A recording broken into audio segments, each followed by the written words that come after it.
Greetings, horror fans. Welcome to another edition of Celebrations of Slaughter, where we focus on the milestones and birthdays of film and television in the horror genre.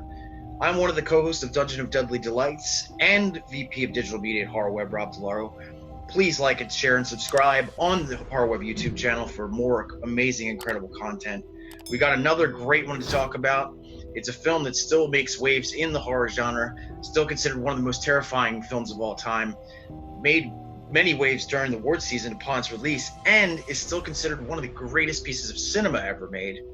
So please, grab your crucifix, say your prayers, Catholics, because we're going into William Friedkin's The Exorcist.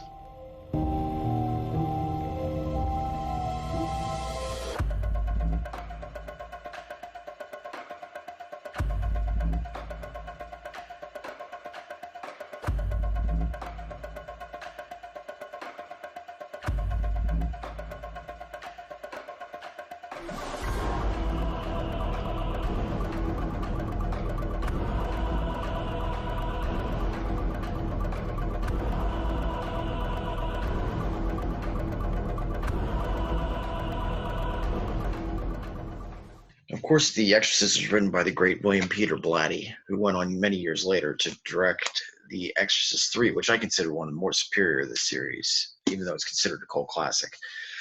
Now, when writing the book, he was actually inspired by an event that actually occurred in 1949 in St. Louis. And according to lore, this was actually a young teenage boy who was having bouts of mania that his parents had actually equated to demonic possession, including cutting of the skin.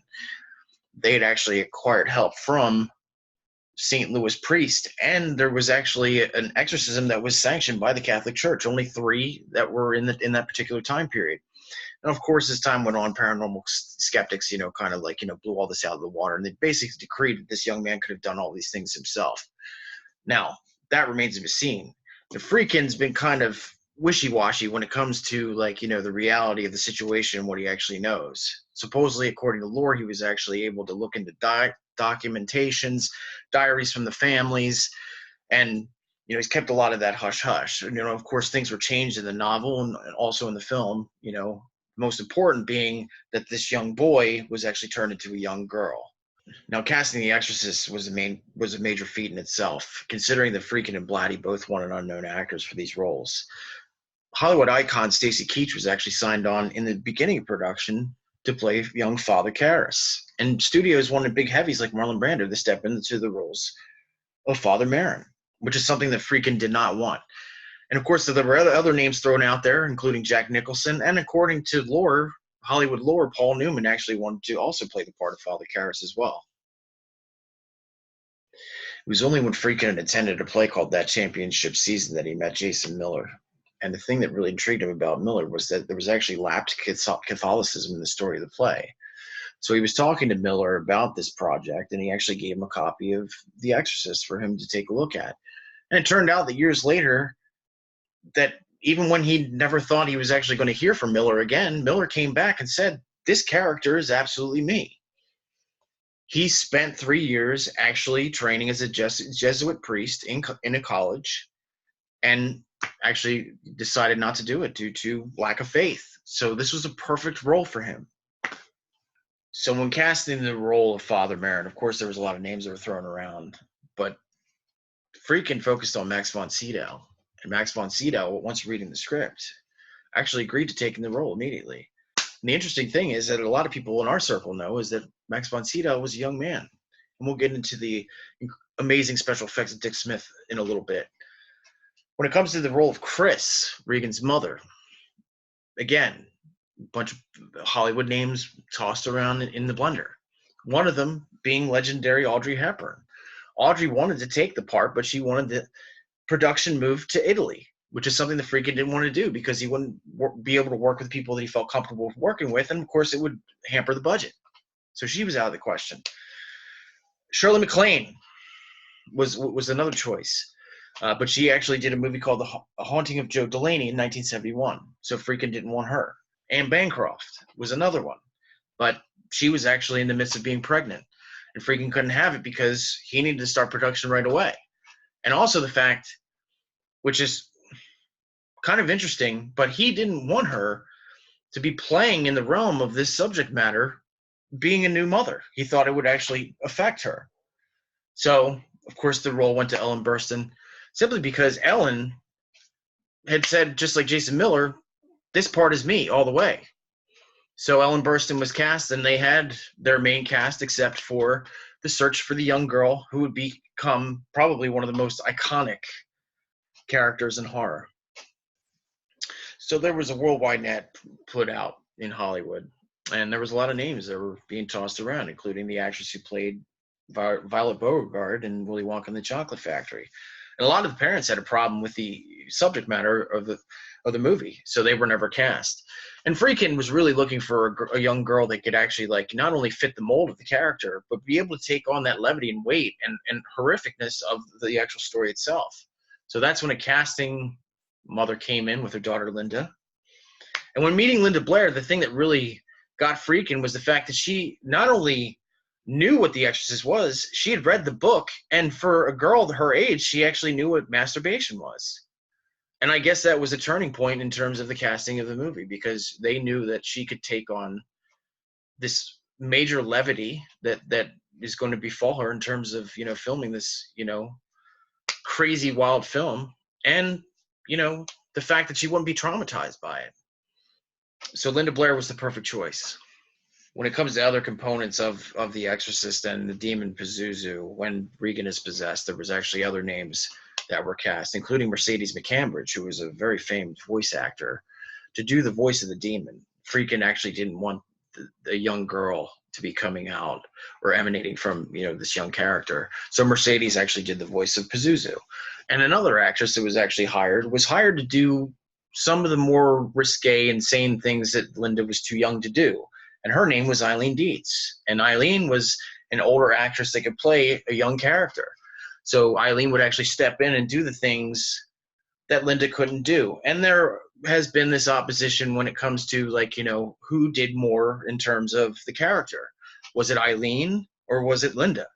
But, you know, that remains to be seen. And I guess it's in the eye of the beholder of the fans.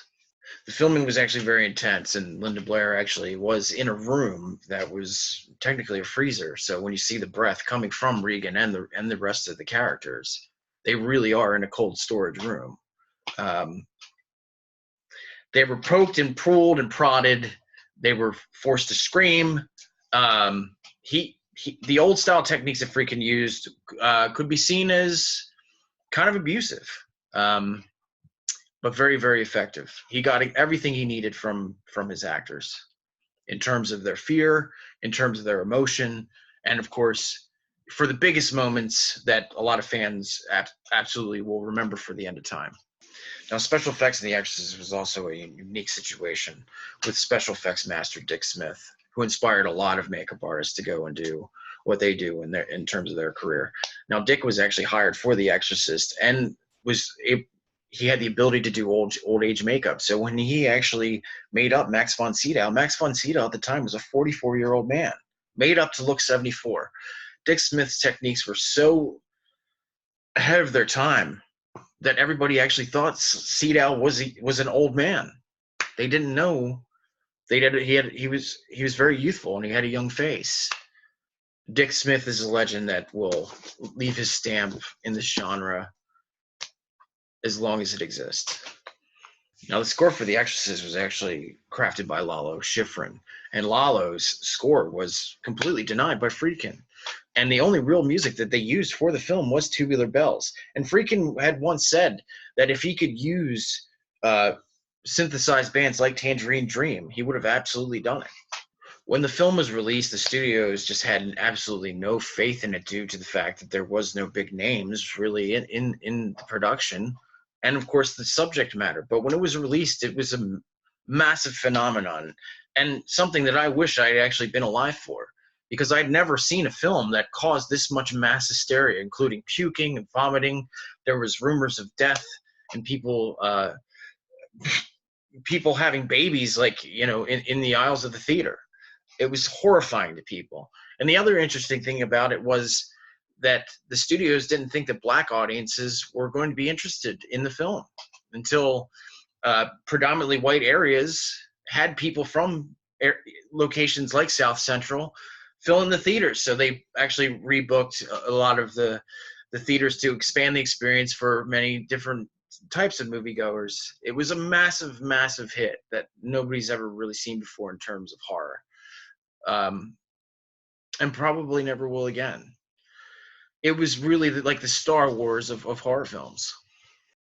And of course, it was attacked by many people, including Christian groups. And probably the strangest thing that happened out of the situation is that in reality, the Catholic Church, the Vatican, actually opened up the doors to allow exorcisms to be sanctioned once again.